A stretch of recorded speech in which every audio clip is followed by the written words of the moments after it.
Ensuite, on va parler de la flambée des prix de l'énergie, notamment l'essence, le gasoil. Nous sommes désormais à un niveau historiquement haut depuis 2018 et les Français sont une nouvelle fois pris au piège de cette hausse brutale des tarifs. Reportage à Lille de Damien Deparnay et Sébastien Bouet. Romuald est ouvrier pour un équipementier automobile. Chaque jour, il n'a d'autre choix que d'utiliser sa voiture pour aller au travail. Tous les jours, je suis obligé de faire une quarantaine de kilomètres juste pour aller au boulot, quoi. Donc on est obligé de prendre la voiture, j'ai aucune autre possibilité, quoi. Cet ancien gilet jaune s'inquiète donc de la flambée des prix de l'essence ces derniers jours et se dit prêt à manifester de nouveau pour réclamer une baisse des taxes sur les carburants. Il faudrait vraiment que le gouvernement fasse quelque chose pour le baisser, parce que ça devient, c'est beaucoup trop, quoi. Il faut qu'il fasse un geste, sinon ça va bouger, quoi. C'est pas possible de rester comme ça à 1,51 €, quoi. 1,51 €, c'est le tarif du litre de gasoil à cette pompe, mais dans certaines stations-service de la région, il avoisine 1,70 € et jusqu'à 1,90 € pour le sans-plomb. Si on n'a pas d'argent, on peut plus sortir, on peut plus mettre d'essence dans sa voiture. Ça devient un luxe. Mais enfin, aller travailler, ça malheureusement, c'est pas un luxe. On est bien obligé. La voiture, c'est devenu essentiel de nos jours. On peut plus vraiment compter sur le bus ou quoi que ce soit en rapport aux horaires. Avant, franchement, je payais vachement moins cher et ça rentrait dans mon budget. Maintenant, je mets des pleins presque 3 fois par mois et franchement, c'est compliqué. Et avec les prix du pétrole qui continuent de grimper, le prix des carburants devrait encore augmenter dans les prochaines semaines. Voilà la hausse des prix du carburant et les prix de l'énergie. On en débat ce soir dans Punchline. C'est parti. Europe 1, Punchline. Laurence Ferrari.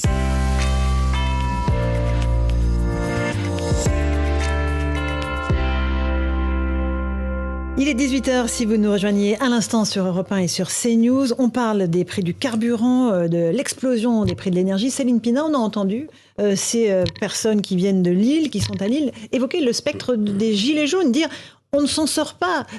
Si ça continue comme ça, il faudra à nouveau manifester. Vous croyez à un retour des gilets jaunes ? Je n'en sais rien, mais en tout cas, ce que je sais, c'est que le problème est réel. Et ce que dit la jeune femme ou ce que dit le monsieur, il y a dans certains endroits, notamment dans la France périphérique, on n'a pas d'autre choix. On fait tout en voiture. Il n'y a quasiment pas de transport en commun. Les services de bus qui restent sont des services scolaires. Il y a très peu de bus intercités. Le train ne permet pas d'aller à son travail et d'en revenir de façon aisée. Tout le monde a une voiture. Et à 100 € le plein, oui, pour certaines familles, c'est de plus en plus lourd, c'est de plus en plus compliqué.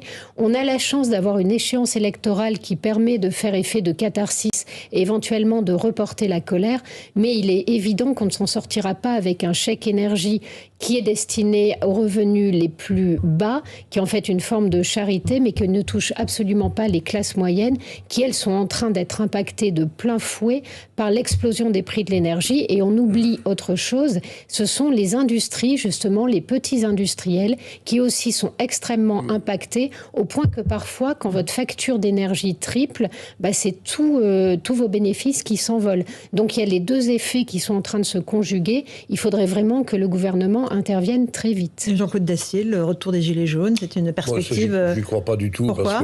Parce que l'histoire des Gilets jaunes que nous avons tous soutenus lors des premières semaines ou des premiers mois a complètement changé de nature ensuite avec les phénomènes de violence extrême qu'on a connus sur les Champs-Élysées. Je crois que les Gilets jaunes ont eu leur période. Ils n'ont pas été capables de s'organiser et de dialoguer à travers un ou deux de leurs responsables. Je ne crois plus beaucoup. Que le mécontentement, néanmoins, soit là quand on s'arrête à la station-service, ça paraît évident.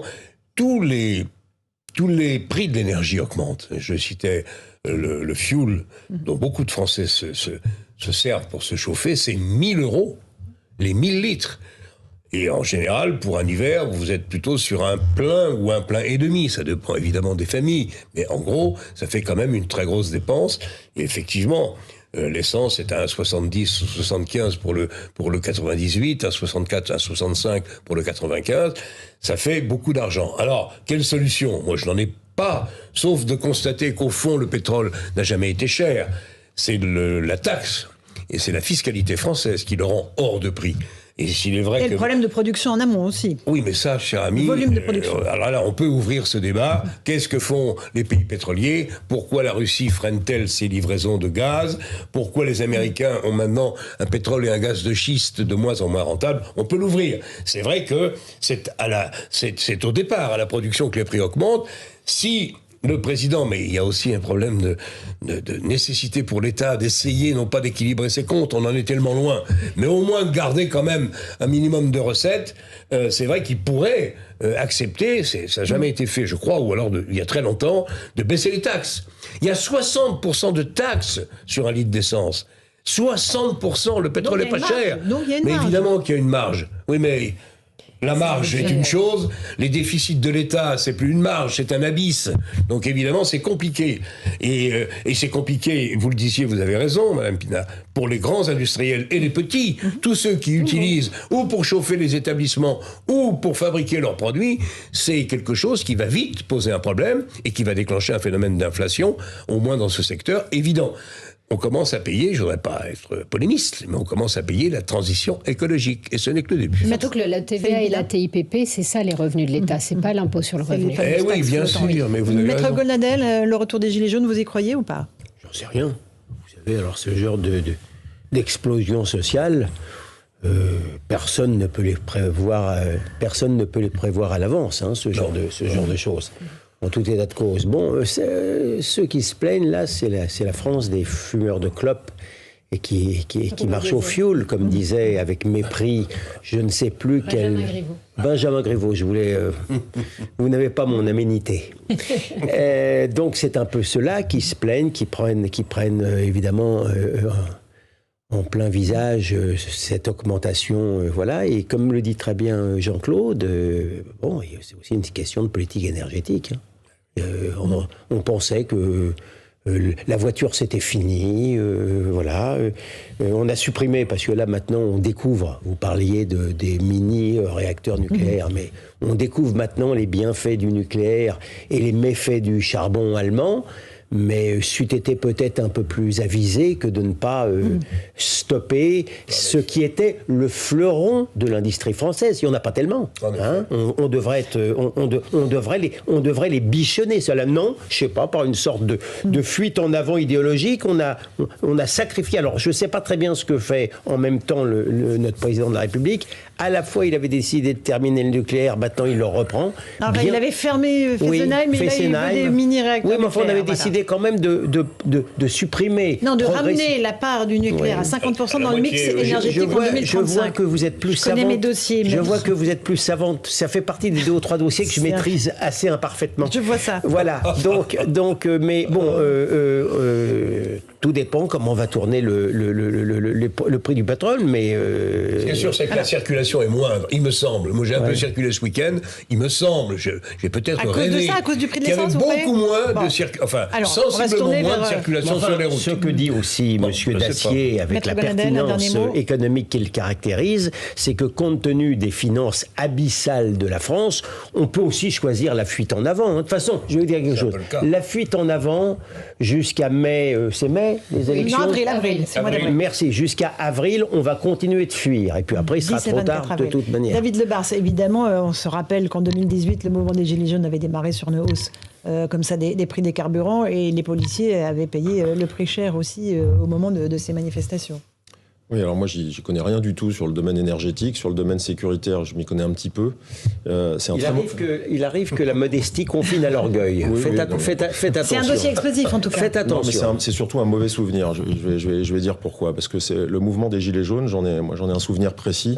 Je dirais même qu'il y a eu 3 phases. Il y a eu la phase de montée, qui est allé assez vite. On est passé des ronds-points à des manifs et des manifs à la prise de secteurs sur la capitale et dans d'autres villes. Donc il y a eu la phase, on va dire, bon enfant au départ, mais qui n'était pas si facilement gérable que ça. Hein. Le bon enfant, ça dépendait des endroits. Moi, j'ai des collègues qui ont été dans des grosses difficultés avec des gens très remontés, très agressifs, parce que on touchait à leur capacité de se déplacer. Hein. On était sur des sujets d'essence, si je me souviens bien, de réduction de la vitesse aussi, hein, sur les routes. 80 km/h. Voilà. Et tout ça, c'est vrai que quand on connaît les gens dans les campagnes, ce besoin de circuler et même la vitesse des trajets était un sujet qui est bon. Après, il y a eu la phase de violence et de contestation avec le point d'orgue au 1er décembre, avec ce samedi que personne n'oubliera, ceux qui ont suivi. Et puis ensuite, il y a la phase 3 qui est le très mauvais souvenir pour les forces de l'ordre. On a eu cette polémique qui a duré très longtemps et dans laquelle on est encore. Oui, sur l'utilisation de la force. Violence policière, l'utilisation de la force, etc. Donc moi, je ne ferai pas de pronostic parce que c'est très dangereux d'en faire. Et aujourd'hui, le paysage social de contestation a explosé. Ce sera un autre débat.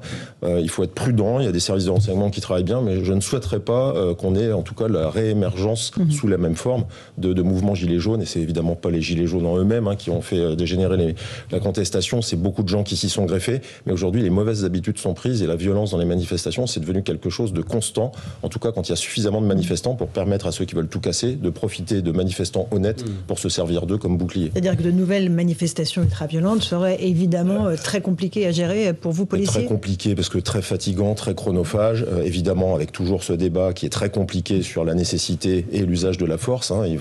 On reviendra forcément sur ces thématiques-là. Comme disait l'ancien directeur général de la police, le maintien de l'ordre, ça fait jamais de belles images. L'usage de la force, ça n'est jamais agréable à voir, que ce soit en temps de paix ou en temps de guerre. Donc de toute façon, il ne faut pas souhaiter qu'on ait des mouvements sociaux qui dégénèrent, ça c'est une certitude. Céline Pina.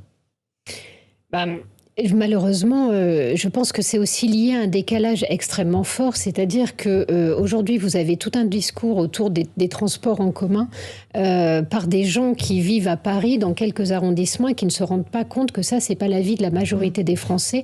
Donc ce décalage entre je rappelle que 35% des Parisiens ont une voiture, 85% des gens en région en ont une. Donc il y a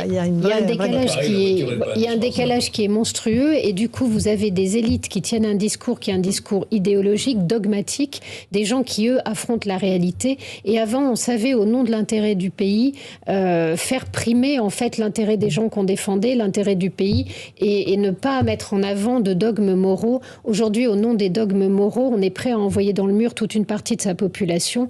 Et sur la tension qu'il y a sur les prix de l'énergie, aujourd'hui, on est aussi un peu victime de choix délirants qui ont été faits et qui n'appartiennent pas qu'à Emmanuel Macron. Non. Même si, malheureusement, dans ce qu'il a fait sur Alstom, il y a eu aussi une vraie façon d'abîmer des fleurons de notre technologie. C'est-à-dire ? On a vendu à General Electric. On a vendu à General Electric tout ce qui était turbines qui alimentaient notamment les centrales nucléaires, mais aussi les sous-marins à propulsion nucléaire, alors qu'on maîtrisait la technique, qu'on était les meilleurs, que les gens venaient nous les acheter. Et on ne l'a pas fait pour servir la France, on l'a fait pour servir des intérêts privés. Là, on est quand même vraiment à la limite de ce qui est acceptable en politique. Allez, un dernier mot, Jean-Claude. Et General Electric veut maintenant, semble-t-il, nous revendre une partie, mais j'ai oublié laquelle, de ce que nous lui avons laissé acheter il y a maintenant quelques années. C'est pas un grand moment de l'histoire industrielle française, je suis d'accord avec vous. Peut-être est-ce la façon qu'ont trouvé les Américains de se réconcilier avec la France après leur avoir mis une humiliation totale au moment de la vente des sous-marins australiens. Auquel cas, je pense que nous devrions récupérer et être heureux qu'on nous fasse cette grâce, mais je crains que ce ne soit pas cela qu'on nous redonne. Gonadel ? La triste ironie, c'est que Marine Le Pen, lors du débat électoral avec Emmanuel Macron, il y a bientôt 5 ans, avait sorti ce dossier Alstom, lui avait reproché, mais ça s'était un peu retourné contre elle lors du débat. Mais personne n'avait rebondi, c'est vrai, oui. Alors que pour le coup, c'était une accusation tout à fait entendable. Et voilà. Est-ce que le gouvernement Jean-Claude Dacier a intérêt à réagir vite sur cette question des carburants qui, évidemment, s'ajoute à celle du prix du gaz et qui va s'ajouter à celle du prix de l'électricité, puisqu'on nous annonce une hausse pour les prochains mois? Je pense que la réponse est oui. Je pense que, encore une fois, et c'est le plan qui a été vendu, bien annoncé et bien vendu par le président de la République aujourd'hui, mais il y a l'urgence, vous avez raison. Il y a le plein qu'il faut faire 2 fois ou 3 fois par mois. Il y a la fuel, la centrale, pas la centrale, la cuve à fuel qu'il va falloir remplir. Tout ça préoccupe beaucoup les Français. Et donc, je pense que le chèque énergie qui est passé à 200 €, c'est ça ? Mais il touche une fraction très minime. Oui, mais pour les plus précaires et ceux qui en ont le plus besoin, et ça je trouve que c'est pas mal parce que souvent on a pris l'habitude de saupoudrer de l'argent public et même d'en donner à ceux qui n'en avaient pas forcément besoin.